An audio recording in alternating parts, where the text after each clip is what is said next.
और वो जगह फिक्स है वहाँ। ऐसा नहीं कि सेट उखाड़ के कुछ नया हो रहा हो हुँ। कि बिग बॉस के इस घर में आज इग्नोर दी ऑब्वियस टास्क हुआ, इस टास्क में ऐसा हुआ, ये तुम जाके लाइव करना वहाँ। ये जो फितूर था, जुनून था फौज में जाने का, बाकी जो कुछ भी दमड़ी बची थी वो भी निकल गई। ये जो बिग बॉस का जो पूरा सेट है, ये सेट बनता कहाँ है? ये लोनावला में मैंने कहीं पढ़ा था कि लोनावला में सेट रहता है। वहाँ पे है, मुंबई में कहाँ रहता है ये? सन 2018 तक 2006 में शो की शुरुआत हुई। शुरुआत पहला सीज़न करजत में हुआ था, एनडी अच्छा, स्टूडियोज़। ओके। सीज़न 2, 3, 4 लोनावला में हुआ, 5 फिर से एनडी स्टूडियो करजत, फिर उसके बाद 6 से लेकर सीज़न 13 तक लोनावला में हुआ। सीज़न 14 से ये शो आ गया, 2019 से ये शो आ गया बॉम्बे। अच्छा। फ़िल्म सिटी में 2 बड़े-बड़े सेट हैं, 3 एक्चुअली सेट हैं। 3 लोकेशंस हैं।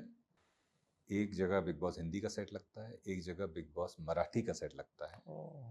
और उन्हीं को चेंज करके जैसे मलयालम भी कुछ साल तक यहीं शूट हुआ, कुछ साउथ के सीजन्स भी यहीं पे शूट हुए। तो फिल्म सिटी वो जगह है जहाँ पर अब बिग बॉस का सेट लगता है। और वो जगह फिक्स है वहाँ। ऐसा नहीं कि सेट उखाड़ के कुछ नया हो रहा हो। हुँ, हुँ। वो जो जगह है वहाँ सिर्फ और सिर्फ बिग बॉस का ही काम होता है। तो हिंदी का सेट लगा रहता है। हिंदी का सेट जब हिंदी ख़त्म हो जाता है तो अगर कोई दूसरा रीजनल करना है तो रीजनल करते हैं, नहीं तो फिर नेक्स्ट सीज़न की तैयारी करते हैं। ओके। अच्छा सर, आप जो बता रहे थे कि ये जो चौबीसों घंटे का जो फुटेज होता हाँ, है, ये हाँ। सब फुटेज कभी आपको एक्सेस हुआ या आप कभी कुछ ऐसा डिलीटेड पार्ट देख पाए जो हम लोग नहीं देख पाए हों? जिसमें कुछ फ़नी सा हो या कुछ तो अतरंगी सा हो रहा हो? अगर आप नाम लिए बिना अगर आप कुछ बता सकें कि हाँ, मैंने एक फुटेज में ऐसा कुछ देखा हुआ था, जो बाद में एयर हुआ भी नहीं वो? अब मैं मुश्किल में पड़ जाऊँगा अगर ऐसी स्टोरीज़ बताने लगा तो हम लोग को हाँ। 2-3 घंटे कम पड़ जाएँगे। लेकिन मैं एक एक कमाल किस्सा बता देता हूँ। जी। सबसे पहली बार जब मैं घर के अंदर भेजा गया था, एक बार, अब मैं 3 बार जा चुका हूँ। हुँ। पहली बार गया था एक टास्क कराने के लिए, उस टास्क का नाम था इग्नोर द ऑब्वियस, जहाँ पर आप हैं पर आपको घरवालों को ऐसा बिहेव करना है कि आप नहीं हैं, आपको इग्नोर करना है उन्हें। तो मैं अपना माइक लेके यही जो अनाउंसमेंट्स करता हूँ मैं कि दोपहर 12 बजे यहाँ विभू की चर्चा हो रही है, तो वो मैं जाके घर के अंदर करने लगा। आइडिया ये था कि जैसे ही वो सुने वो शॉक हो जाए।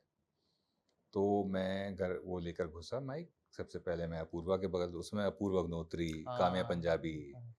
अ, गौहर हुँ, खान, हुँ। ये सब लोग थे। मैं गौहर के बगल में बैठ गया, मुझे गौहर बहुत पसंद अभी भी हैं, थी।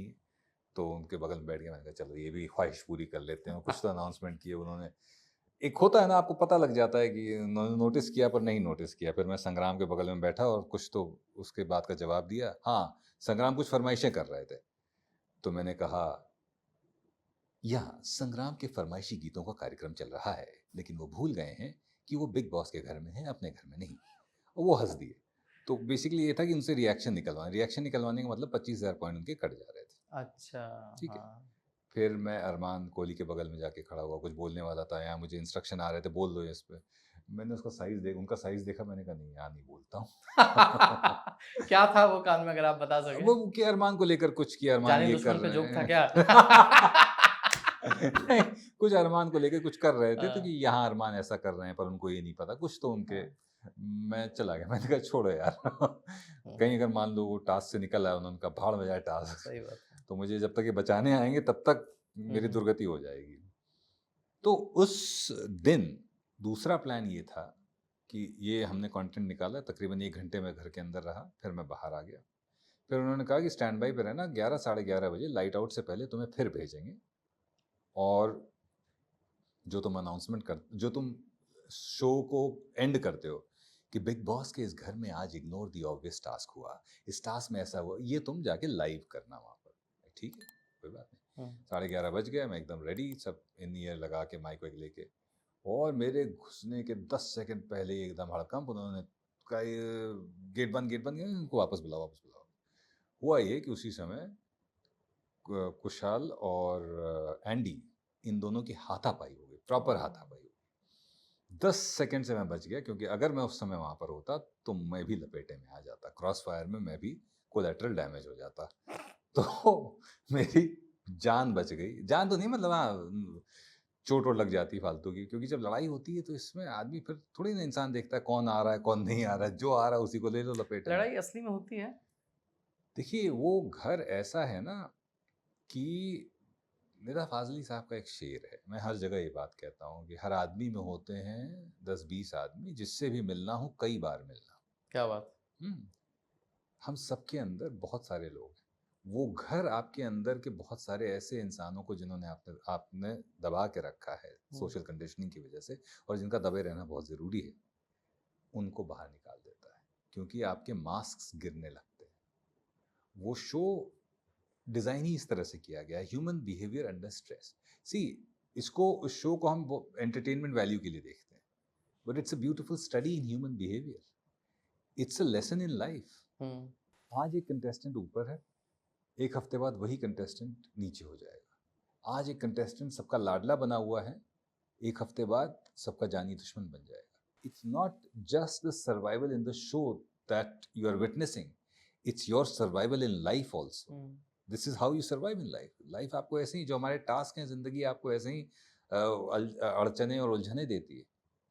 बस वहां पर आपको कोई मार्गदर्शन देने के लिए बिग बॉस की आवाज नहीं होती है। तो सर ये बिग बॉस की बातें तो बहुत हो गई, अब मैं थोड़ा पीछे जाना चाहता हूँ। हाँ, मैं उस विजय से अब बात करना चाहता हूँ जो कानपुर का है, हाँ, जिसने अपने ज़िंदगी की शुरुआत में बहुत सारी चीज़ें देखी, जो 15 साल की उम्र में ये तय करता है कि मुझे सिर्फ फौज में जाना है, हम्म, मुझे सिर्फ वर्दी चाहिए, और 19 साल की उम्र में जब उसका सिलेक्शन नहीं होता है तो उसके जीवन में अवसाद आता है, डिप्रेशन आता है, हम्म, और 19 साल की उस छोटी सी उम्र में वो शराब का भी शिकार हो जाता है, और इस हद तक उसकी अल्कोहलिज्म बढ़ती है कि एक दिन उसके पैनक्रियाज तक फट जाते हैं। हम्म, मैं चाहता हूं कि वो जो आपकी जर्नी है वो आप शेयर करें, ताकि ये जो पॉडकास्ट देख रहे हैं उनको एक उम्मीद मिले कि सफलता असफलता ऐसी कोई चीज़ होती नहीं है। जब आपके साथ ज़िंदगी आपको उठा के पटक रही होती है, उसमें भी कुछ न कुछ अच्छाई छुपी होती है। 15 साल से शुरुआत करते हैं, और ये हर फेज़ के बारे में चाहता हूँ कि आप थोड़ी-थोड़ी बातचीत करें। 15 साल नहीं, ये जो फितूर था, जुनून था फौज में जाने का, ये उससे भी छोटी उम्र से आया। इतनी छोटी उम्र से कि मुझे याद है, आई थिंक 8-9 साल जब मैंने होश संभाला, तब से मेरा हेयर कट जो है वो कटोरा कट होता था, कटोरा कट, फौजी कट। फौजी कट होता था। क्योंकि मुझे लगता था कि, तो मेरी जो फौज में जाने की कवायद की शुरुआत हुई है वो एक्चुअली सैनिक स्कूल की तैयारी से हुई। क्लास 6 में सैनिक स्कूल में एडमिशन हुआ करते थे, और इतना कॉन्फिडेंट था मैं कि मैंने कभी ये नहीं सोचा कि अगर फौज में नहीं हुआ तो क्या। फौज में तो जिस दिन जाऊंगा उस दिन एप्लीकेशन दूंगा तो शायद वो लोग आ जाएं घर पे कि चलो तुम्हें कुछ और करने की ज़रूरत नहीं है। तो एनडीए भी लिखा मैंने, एनडीए भी रिटर्न में क्लियर नहीं हुआ, पर कब तभी भी फेलियर वाला ख्याल नहीं है। मैंने कहा अच्छा ठीक है, रिटर्न एग्जाम नहीं क्लियर हुआ, कोई बात नहीं, सीडीएस है, कंबाइंड डिफेंस सर्विसेज एग्जामिनेशन, जो ग्रेजुएशन के बाद होता है। तो ग्रेजुएशन जब कर रहे थे, थर्ड ईयर में थे, तो पहला सीडीएस लिखा और पहले सीडीएस में हो गया रिटर्न में। एसएसबी कॉल आया, बैंगलोर जाना था, और तब मैंने कहा तौबा, ये रिटर्न का ही एक वो रोड़ा था, वो हमने पार कर लिया है, अब इंटरव्यू तो वो तो देखते ही कह देंगे आओ। तो कॉन्फ्रेंस के बाद रिजल्ट अनाउंसमेंट के लिए एक हॉल में बिठाया गया हम लोगों को। मेरा चेस्ट नंबर 8 था, चेस्ट नंबर 7 का हो गया, चेस्ट नंबर 9 का हो गया, 8 का अनाउंसमेंट नहीं हुआ। वो पहला वाकया था मेरी जिंदगी में, इन 20 years of my life, it was first time I saw failure. मतलब फेलियर मतलब मैं गिरा हूं, कई बार गिरा हूं इन द सेंस जो करने की कोशिश कर रहे थे वो नहीं कर पाए। मैं इतना बिखर गया कि मैं सीधा जाके मैंने शराब खरीदी और शराब पी। ऑफ कोर्स फ़ोन पे बहुत रोया, मैं फ़ोन किया मम्मी को, बहुत रोया, शराब पी। 19-20 साल में ही। और वो बैंगलोर से कानपुर तक की जर्नी पीते पीते ओ, वहीं पे आपने शुरू कर दी। पीते पीते आया मैं। हाँ, अब वो उसके बाद वो सहारा कमजोरी बन गई, और उस चीज ने कितना पीते थे सर आप? अभी आता हूँ उस पर, सब आता हूँ, ये तो अभी शुरुआत है, तो तब तो 2 बोतल बियर और 1 क्वार्टर में हम फैल गए, और उसमें भी उल्टी पल्टी सब हो गई। पर ये सबसे बड़ी गलती थी, वो ये थी कि आपने अपने दुख का इलाज शराब में ढूंढा। अब आपके ब्रेन को मैसेज चला गया कि अगर आप दुखी हैं तो शराब पी लीजिए तो you feel high. That's a कृत्रिम हाई है ना, आर्टिफिशियल हाई है। That's not the high that you are looking for, और you should, that's not the high you should be looking for. Depression बढ़ता गया, और जितना डिप्रेशन बढ़ रहा है उतना ही शराब पीना बढ़ रहा है। ये हुआ पहला फेलियर। 6 महीने बाद थैंकफुली सीडीएस 2 बार होता है साल में, फिर से सीडीएस लिखा, फिर पहुंच गए एसएसबी पे, फिर फेल हो गए। अब ये विश्वास, रिटर्न निकल गया आपका? रिटर्न इस हालत में भी आप रिटर्न निकाल ले रहे हैं? अरे इसके हालत में बहुत काम किए मैंने, कमाल कमाल के काम किए। रिटर्न निकल गया, फिर पहुंच गया, फिर फेल हो गए। अब सवाल यह है सर्वाइवल का कि भैया मतलब फौज में तो अब थोड़ा सा डाइसी ही मामला, कुछ और भी करना पड़ेगा। तो क्या करें? बैंक पीओ की तैयारी करें, प्रोबेशनरी ऑफिसर, है ना। यही फायदा होता है अपने तरफ के लोगों का, समझते हैं। पीओ पीओ, है ना, बैंक पीओ। बैंक पीओ, कई लोगों को पीओ पता ही नहीं होगा। पीओ नहीं भैया, पीओ, पीओ, प्रोबेशनरी ऑफिसर। हाँ। उसकी तैयारी करने लगे, मन था ही नहीं।